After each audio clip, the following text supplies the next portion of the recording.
पहली बार जब मैं अमेठी आई तो शायद मैं 10 साल की थी। मुझे याद है चुपचाप से उनके पीछे बैठती थी, वो जीप चलाते थे,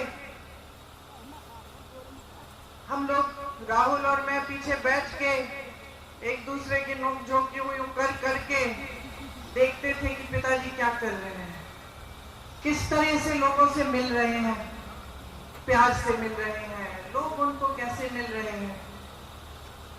तो एकदम जो पहली सीख मुझे मिली कि एक नेता और जनता के बीच में कैसा रिश्ता होना चाहिए, तो उस उम्र में अपने पिताजी से मिली।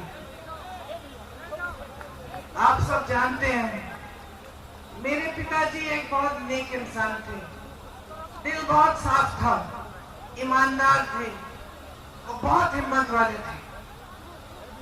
जैसे जैसे मैं बड़ी हुई कभी कभी उनके चुनाव के प्रचार के लिए यहाँ आ जाती थी।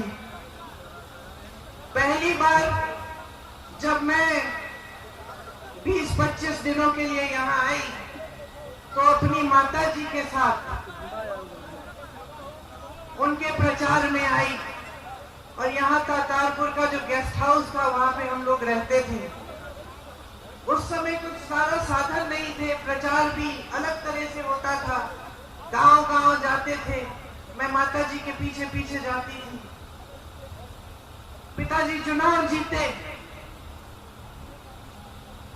प्रधानमंत्री उस समय थे,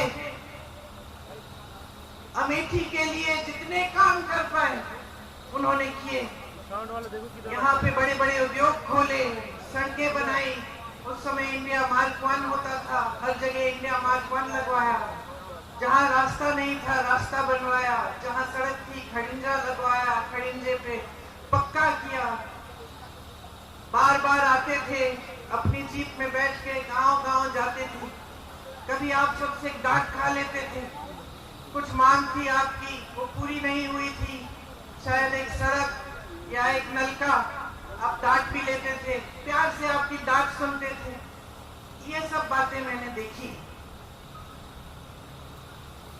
कुछ समय बाद जब वो चुनाव, देश का जो चुनाव है वो हारे, यहां से तो जीते ही थे,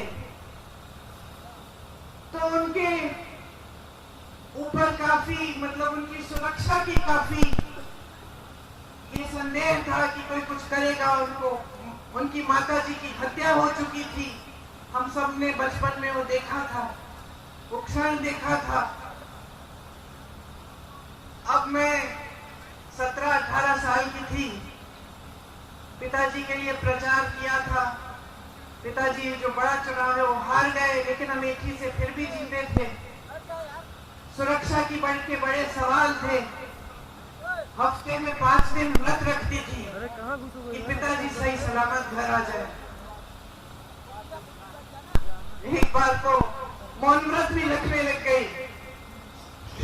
पिताजी ने कहा तुमने आज ये दिन क्यों, इतवार के दिन, तुमने कहा ये दिन क्यों चुना तुमने मौन होने के लिए, इसी दिन कुछ घंटे मिलते हैं तुमसे बात करने के, बाकी समय में काम करता रहता हूँ।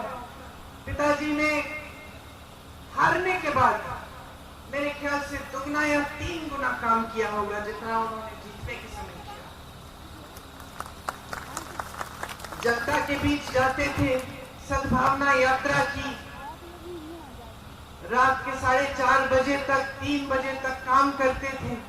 मैं तब तक नहीं सोती थी जब तक उनकी चप्पल की आवाज मेरे कमरे के बाहर से गुजरती थी। मुझे सुनाई देता था कि पिताजी घर आ गए, तब नींद आती थी, घबराहट होती थी कि कोई कुछ कर ना दे। 2 साल बाद 1991 में एक फोन आया, किसी ने कहा कि पिताजी को कुछ हो गया है, पता करो। चुनाव प्रचार में गए थे, रात के शायद 10:30 या 11 बजे थे। मैं एकदम समझ गई कि कुछ बहुत बुरा हुआ है और अपनी माँ को बताने का, क्यों आए यहाँ पे, मतलब मतलब मुझे अपनी माँ को बताना पड़ा कि जिस शख्स के लिए वो अपना देश छोड़कर हमारे देश आई थी, जिसके प्रेम के लिए उन्होंने कई त्याग किए थे, हमारी संस्कृति सीखी, नए तरीके सीखे, इंदिरा जी से हमारी भारतीय सभ्यता सीखी, वो खत्म हो गए हैं। मैं उनके कमरे में गई और जब मैंने उनको बताया तो उनकी आंखों में जो मैंने देखा, जैसा एक अंधेरा सा छा गया। और मैं आपको ये बात बता सकती हूँ कि उस दिन के बाद मैंने अपनी माँ की हंसी कभी उस तरह नहीं सुनी जैसे जब हंसती थी जब पिताजी होते थे। मैं बहुत नाराज थी, देश से नाराज थी कि मैंने देश को अपनी अमानत भेजी, अपने पिताजी दिए हैं और देश में सुरक्षित नहीं रखे। मैं नाराज थी, दुखी थी। मैं सोचती थी कि मेरा दुख कोई समझ नहीं पाएगा, मेरे पिताजी वापस नहीं आए। टुकड़ों में खून से लथपथ एक झंडे में लपेटे हुए उनके शरीर के टुकड़े में घर लगी। मेरी टूटी हुई माँ सालों के लिए ठीक नहीं हुई। उन्होंने पहले ही इंदिरा जी की हत्या का सदमा देखा था, अब अपने पति को खो डाली। बहुत दिनों के लिए खाती नहीं थी, सिर्फ नींबू पानी पीती थी, 2-4 गिलास मुश्किल से जबरदस्ती करके खिलाती थी। बाहर नहीं जाती थी, किसी से बातचीत नहीं करती थी। 7 सालों के लिए घर के अंदर ही रही, ज्यादा बाहर गई नहीं, उस सदमे से बाहर निकल नहीं पाई।